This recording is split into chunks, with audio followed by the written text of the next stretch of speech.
নাসিরউদ্দিন নাসির সেটা হচ্ছে আমার নিজেরও স্পষ্ট মনে আছে যেদিন ঢাকা বিশ্ববিদ্যালয়ের উপর ছাত্রছাত্রীর উপর ছাত্রলীগের একটা আক্রমণ হলো 15 তারিখে সেদিন আপনারা সংবাদ সম্মেলন করেছিলেন।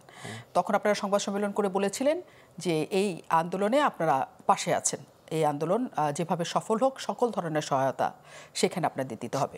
কিন্তু তারপর ধাপে ধাপে আসলে যত কিছু হলো, সাধারণ ছাত্র জনতাকেও আমরা একত্র হতে দেখলাম, সকল কিছু আপনারাও ছিলেন সেখানে। এবং আবু সাইদ যেদিন মারা যায়, প্রথম শহীদ যিনি হয়েছিলেন তিনি ছাত্র দলের ছিলেন বা বিএনপির ছিলেন, তিনি বিএনপির কর্মী ছিলেন, পরে সেকেন্ড শহীদ চট্টগ্রামের। কিন্তু আসলে এই ঘটনাগুলি ঠিক জনগণের কাছে সামনে আসেনি। যতটা এসছে আবু সাইদের মৃত্যু, যতটা এসেছে বৈষম্য বিরোধী ছাত্র আন্দোলনের নেতাদের অবস্থান, সকলের অবস্থান, কারণ তাদের চেহারাগুলি আসলে দেখা যেত। তখন তো আপনারা নিষিদ্ধ ছিলেন না বা কিছু ছিলেন না, তখন আপনারা মাঠে কাজ করা ছাত্র নেতা সবাই এবং দলটাও তাই। কেন আপনাদের দেখা যায়নি তখন, মানে সম্মুখ সারিতে কেন দেখা যায়নি? না, বোধহয় আমি বুঝতে পারিনি আপনার কোশ্চেন। আমি কি আবার বলবো? না, আবার বলো। আমি সার্জিস হাসনাত থেকে শুরু করে নামগুলি সহই বলি। না না, ঠিক আছে, আমি বুঝতে পেরেছি। প্রথমত হচ্ছে আন্দোলনের পুরো জুলাই আগস্টকে 36 দিন যদি আপনি ভাগ করেন তাহলে আন্দোলনের দুইটা লেয়ার। একটি হচ্ছে 15 তারিখ পর্যন্ত একরকম, 16 তারিখ থেকে আরেক রকম। ধরুন এই প্রেক্ষাপট যদি বলি, শুরুতে হচ্ছে আপনি জানেন পবিত্র ঈদুল আজহার আগে 2019 সালের যে কোটা সংস্কারের যে প্রজ্ঞাপন হয়েছিল, যে কোটা থাকবে না, যে পরিপত্রটি জারি হয়েছিল সেটিকে অবৈধ ঘোষণা করেছিল হাইকোর্ট। সেটি ঈদুল আজহার আগে, ঈদুল আজহার আগে 2-3 দিন কিন্তু ঢাকা বিশ্ববিদ্যালয়, শুরুতে রাজশাহী বিশ্ববিদ্যালয়, তারপরে ঢাকা বিশ্ববিদ্যালয় আন্দোলন হয়েছিল, তারপরে পবিত্র ঈদুল আজহার ছুটি হয়েছিল এবং জুলাইয়ের শুরু থেকে 1 থেকে 2 তারিখ থেকে আন্দোলন শুরু হয়েছিল। তখন আমাদের সাথে যাদের সমন্বয়ক, এখন যারা শীর্ষস্থানীয় এই রাজনৈতিক দলের প্রধান, তাদের সাথে আমাদের যখন যোগাযোগ হচ্ছিল তখন তারা বলেছেন যে তারা এবারের এই আন্দোলনকে, অর্থাৎ এই 24-এর এই আন্দোলন, যখন কোটা সংস্কার আন্দোলন চলছে, এটাকে রাজনৈতিক রূপের বাহিরে তারা আন্দোলনটি করতে চায়। সেজন্য তারা আমাদের কাছে প্রস্তাব পাঠিয়েছে বা কৌশল অংশীদারিত্বের ভিত্তিতে যে যারা অপেক্ষাকৃত বিভিন্ন ইউনিটের প্রেসিডেন্ট সেক্রেটারির বাহিরে যে সেকেন্ড লেয়ারের যে লিডারশিপ, তারা আন্দোলনে থাকবে, আর ফার্স্ট লেয়ারের যে লিডারশিপগুলো তারা একটু পিছনে থাকবে, মানে যারা পরিচিত তাদের চেহারা তারা আনতে চান নাই। যেমন ঢাকা বিশ্ববিদ্যালয়ের প্রেসিডেন্ট সেক্রেটারি মিছিলের পিছনে থাকবে, ঢাকা কলেজের প্রেসিডেন্ট সেক্রেটারি মিছিলের পিছনে থাকবে, অপেক্ষাকৃত যারা ইয়াং তারা মিছিলের সামনে থাকবে। কারণ হচ্ছে এটাকে রাজনৈতিক রূপ দিতে চান না।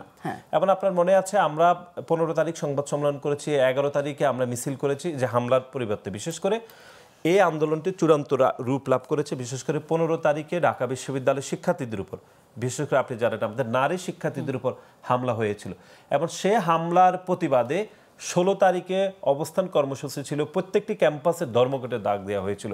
এবং সেই দিন এই 16 তারিখের আন্দোলন থেকে শুরুতে আমরা রংপুরে আবু সাইদ এবং দিনের একটু পরের দিকে চট্টগ্রামের ওয়াসিম আকরাম শহীদ হয়েছিল। সুতরাং আন্দোলনের 15 তারিখের আগে এক ধরনের প্রেক্ষাপট ছিল, 16 তারিখ থেকে আমি সেটাই আপনাকে বলছি। 15 তারিখের পরে আপনারা প্রকাশ্য হয়েছিলেন, প্রকাশ্যেই আপনারা ঘোষণা দিয়েছিলেন এই আন্দোলনের সাথে আপনারা আছেন। তখন তো আর চেহারা গোপন করার কিছু নাই, যেটা রাজনৈতিক না। কিন্তু তারপরে আপনাদের চেহারাটা বা আপনাদের অবস্থানটা, মানে মিডিয়াতে যখন নিউজ কাভারেজ হোক বা যাই হোক না কেন, আপনাদের ঠিক এই বৈষম্য বিরোধী ছাত্র আন্দোলনের শিক্ষার্থীরা যতখানি অ্যাক্টিভ ছিলেন বা যতখানি আন্দোলনের সাথে যুক্ত ছিলেন বা বেসরকারি বিশ্ববিদ্যালয়ে যারা আছেন, ছাত্র দলের চেহারাগুলি কি আমরা সেরকম করে দেখেছি? না, আপনি বোধহয় লিডারশিপের জায়গাটা স্পেসিফিক করতে চাচ্ছেন। আচ্ছা, আমার বোধহয় সেখানে প্রথম যে একটা 58 সদস্যের কমিটি করা হয়েছিল সমন্বয়কদের, সেখানে বাংলাদেশ জাতীয়তাবাদী ছাত্র দলের 2 জন, বিভিন্ন ছাত্র সংগঠন থেকে 2 জন 3 জন করে এটি সমন্বয় করা হয়েছিল। এবং যারা লিডারশিপ করেছেন তারা তো লিড দিয়েছেন, কিন্তু তাদের তো সেইভাবে বাংলাদেশের ধরুন ছাত্র সংগঠন হিসাবে বলি যেইভাবে হোক তাদের সেভাবে জনসম্পৃক্ততা ছিল না। সেই জন্য রাজনৈতিক ছাত্র সংগঠনগুলোর উপরে তাদের নির্ভর করতে হয়েছে এবং সেই ধারাবাহিকতায় বাংলাদেশ জাতীয়তাবাদী ছাত্র দলের তারই অংশ। এবং আমরা আপনাকে বলছি, আমরা এই আন্দোলনের লিডারশিপ নিয়ে কোনোভাবে আমরা এরকম ছিল না, আমাদের কাঙ্ক্ষিত জায়গায় ছিল না। বরং যারা লিডারশিপ করেছে তারা অপেক্ষাকৃত আমাদের বয়সে বিশ্ববিদ্যালয়ে আমাদের জুনিয়র, আমরা তাদের লিডারশিপ মেনে আন্দোলনটা করেছি। আমাদের এই জায়গায় কোনো হেজিটেশন নেই। কাঙ্ক্ষিত জায়গাটা কি ছিল?